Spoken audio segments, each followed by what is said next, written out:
राजनीति विज्ञान के विद्यार्थियों, आज हम बीए पाठ तृतीय वर्ष के लिए वही पाश्चात्य राजनीतिक विचारक वाले पेपर के अंतर्गत एक नया विचारक बेंथम को लेकर आए हैं। विद्यार्थियों, जेरेमी बेंथम का नाम आपने सुना होगा। इनका जन्म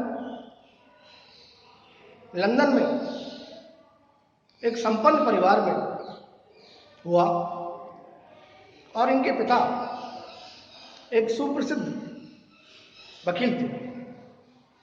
मित्रों, इनका जन्म 1748 ईस्वी में हुआ और बिना कोई शादी किए हुए चिर कुंवारे रहते हुए इनका निधन 1832 में हो गया। मित्रों, पाश्चात्य जगत में विचारों के इतिहास में उपयोगितावादी विचारक के रूप में इन्हें जाना पहचाना जाता है। मित्रों, उपयोगितावादी विचारक के साथ साथ ये एक सुधारवादी विधिवेता भी थे। इसी के साथ इन्होंने अपने व्यक्तिवादी विचारों को भी प्रस्तुत किया और व्यक्तिवादी विचारों के साथ साथ ये उदारवादी विचारक के रूप में भी जाने समझे जाते हैं। मित्रों, तो चलते हैं उपयोगितावादी प्रवर्तक जेरेमी बेंथम को लेकर। विद्यार्थियों, जेरेमी बेंथम कहते हैं कि जिस कार्य को करने से हमें आनंद की प्राप्ति होती है,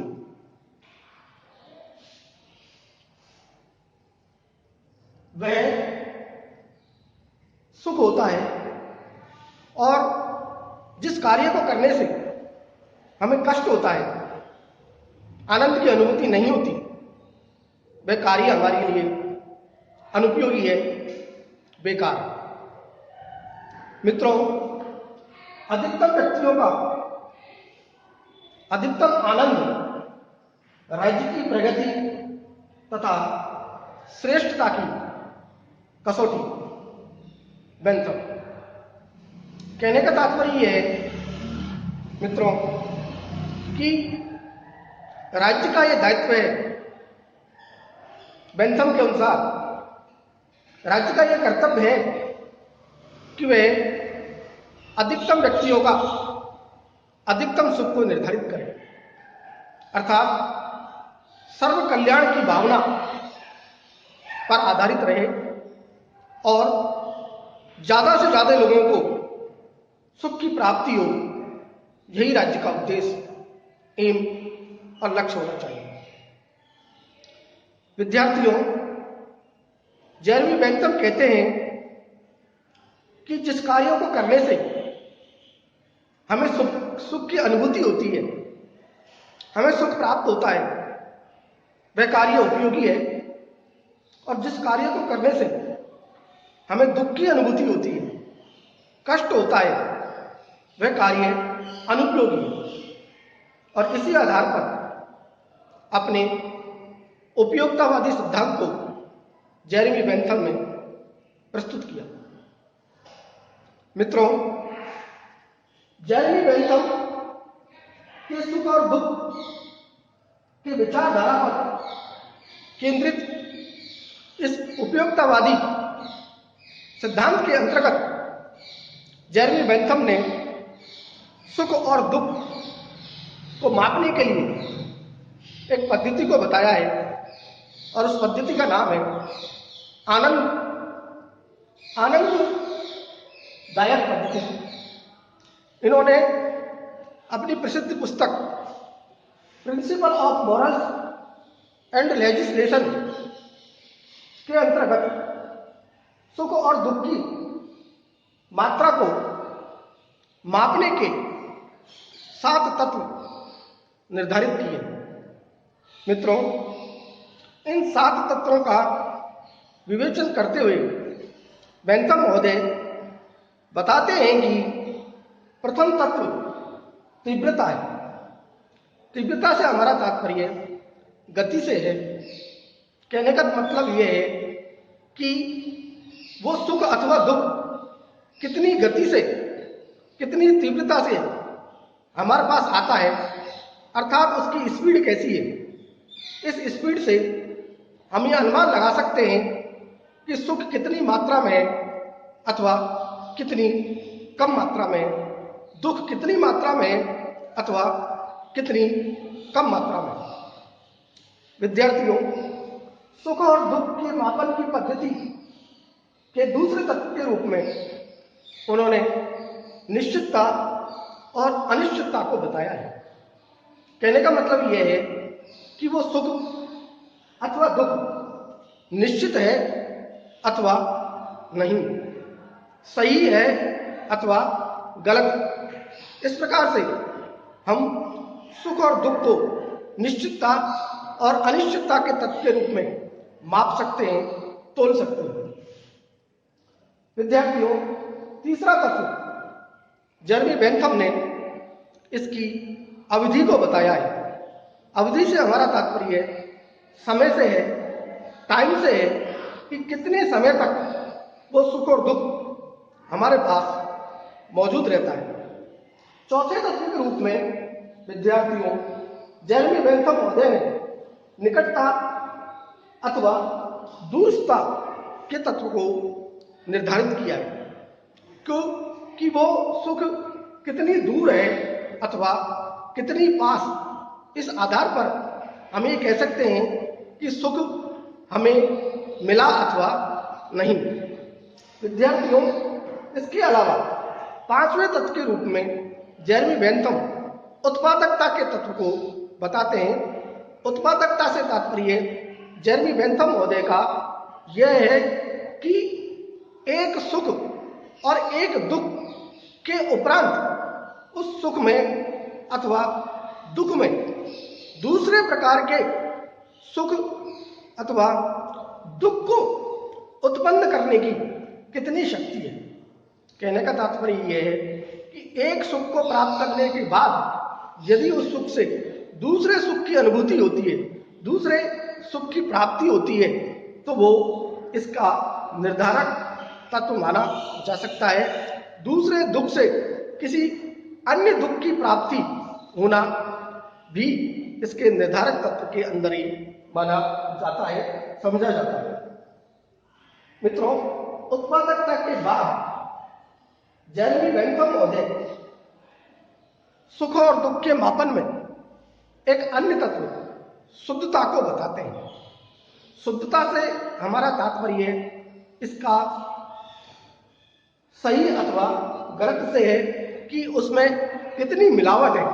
कहीं ऐसा ना हो कि सुख के अंदर दुख मिला हो, कहीं ऐसा ना हो कि दुख के अंदर सुख मिला हो। इस प्रकार शुद्धता से हम ये माप सकते हैं, तोल सकते हैं कि सुख कितनी मिलावटी वाला हमें प्राप्त हुआ है।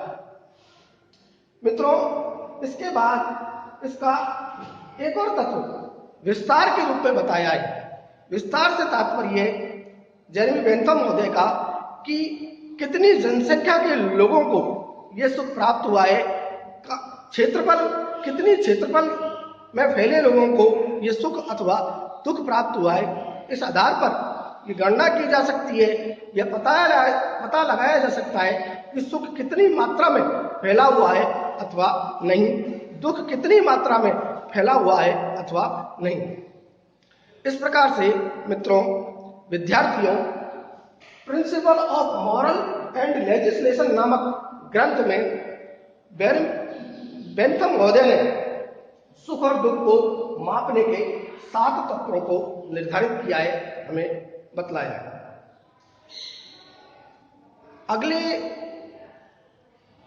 बात के रूप में, अगली प्रस्तुति के रूप में जेरेमी बेंथम महोदय बताते हैं कि यद्यपि सुख और दुख का कोई निर्धारण नहीं हो सकता, सुख और दुख को हम नहीं बता सकते, सभी प्रकार के सुख और दुख होते हैं, फिर भी बेंथम महोदय ने 14 प्रकार के सामान्य सुखों का वर्णन किया है और 12 प्रकार के सामान्य दुखों को बताया है, जिनको इस प्रकार से जेरेमी बेंथम ने बताया है कि 14 जो सामान्य सुख हैं उनमें पहला सुख इंद्रिय सुख के अंतर्गत माना और समझा जा सकता है, दूसरा सुख संपत्ति का सुख होता है, तीसरा सुख निपुणता का सुख होता है, चौथा सुख मित्रता का सुख होता है, पांचवा सुख यश का सुख माना जा सकता है, छठवां सुख सत्ता का सुख